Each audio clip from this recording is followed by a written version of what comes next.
In the winter of 1959, 9 experienced hikers disappeared deep in the Ural Mountains of the Soviet Union. Weeks later, rescuers finally located their campsite. What they discovered there would become one of the most disturbing mysteries in modern history. This is the story of the Dyatlov Pass Incident.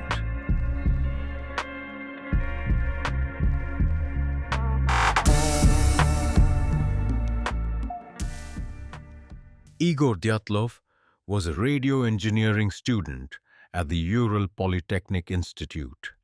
But outside the classroom, he was known for something else entirely. Dyatlov was an extremely dedicated mountaineer. By the age of 23, he had already completed numerous difficult expeditions across the Soviet Union's frozen mountain ranges. His goal was to achieve the highest level of national mountaineering certification available at the time. To earn it, he would need to successfully lead a difficult winter expedition through the northern Ural Mountains. So, in January of 1959, Dyatlov organized a small team of experienced hikers from the Institute's skiing and mountaineering club.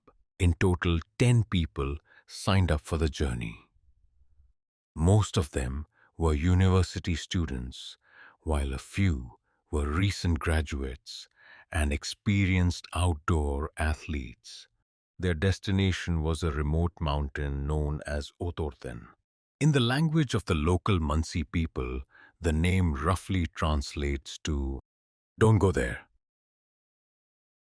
On January 23, 1959, the group began their journey by train, heading deep into the Soviet wilderness. From there, they continued by truck, traveling through small remote villages at the edge of civilization. Their final stop was a tiny logging settlement known as Vishai. Beyond this point, there were no roads, only endless forests, frozen rivers, and the vast wilderness of the Ural Mountains. Over the next several days, the group skied deeper and deeper into the mountains, pulling heavy sleds filled with food cameras and camping equipment. Temperatures were brutally cold, but the hikers were experienced, and according to their diaries, the mood within the group remained surprisingly positive. They joked with each other. They took photographs. They even sang songs around their campfires. Everything seemed to be going according to plan. However, not everyone would continue the journey. One member of the expedition, Yuri Yudin, suddenly became ill during the early stage of the trip. Suffering from severe joint pain, he realized he would not be able to complete the expedition. So he made the difficult decision to turn back. At the time, none of them could have known that this decision would save his life. Yudin would later become the only survivor of the entire expedition.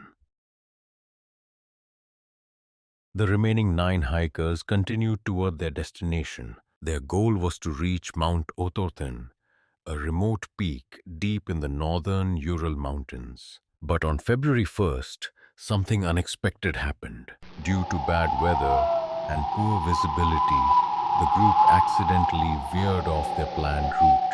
Instead of reaching the forest below the mountain, they found themselves on the exposed slope of a nearby peak known as Kholat Shakhl.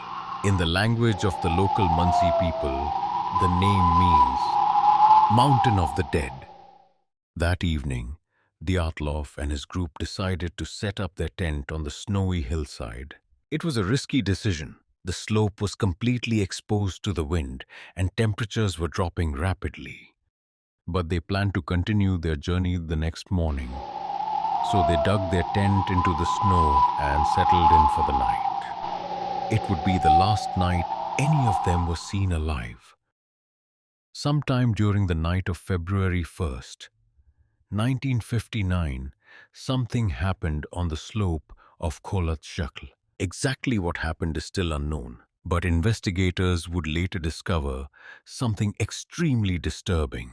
At some point, in the middle of the night, the hikers suddenly fled their tent. But they did not leave through the entrance. Instead, the fabric of the tent had been cut open from the inside. It appeared as if the group had been desperate to escape as quickly as possible. Even stranger, many of them left without proper clothing. Some were barefoot, others wore only socks and thin layers of clothing, completely unprepared for the brutal cold outside. The temperature that night is believed to have dropped below -30 degrees Celsius. For weeks, no one knew what had happened to the group. When the hikers failed to return on schedule, search teams were eventually sent into the mountains. On February 26th, rescuers finally discovered the abandoned campsite. The tent was still partially buried in snow, but what they found inside immediately raised more questions than answers. All of the hikers' belongings were still there: their boots, their warm clothes, their food. It looked as if the group had suddenly left in the middle of the night and never returned. Investigators soon noticed a set of footprints leading away from the tent. The tracks moved slowly down the mountainside toward a dark forest nearly a kilometer away. Strangely, the footprints suggested the hikers had not been running. They had been walking calmly into the freezing wilderness. Several days later, the first bodies were discovered beneath a large cedar tree at the edge of the forest. Two of the hikers had apparently tried to start a fire there. Their bodies were found lying near the remains of burnt branches. Both had died from hypothermia. Nearby broken branches high up in the tree suggested someone had climbed it, possibly trying to see the campsite above. Over the following months, the remaining bodies were gradually discovered across the mountainside. But what investigators found next made the mystery even stranger. Some of the hikers had suffered extremely severe injuries. One had a fractured skull, another had massive chest trauma. One victim was even missing their tongue. Yet strangely, there were almost no external wounds on their bodies. The official Soviet investigation eventually concluded that the hikers had died because of what they described as an unknown compelling force. But decades later, the question still remains: what could have frightened 9 experienced mountaineers enough to make them cut open their own tent and run half-dressed into a deadly snowstorm in the middle of the night? Over the years, countless theories have to explain what really happened that night. Some are grounded in science, others sound almost impossible, but none of them can fully explain the mystery. 1. Avalanche. One of the most widely accepted theories is that a sudden avalanche forced the hikers to flee their tent. The idea is simple.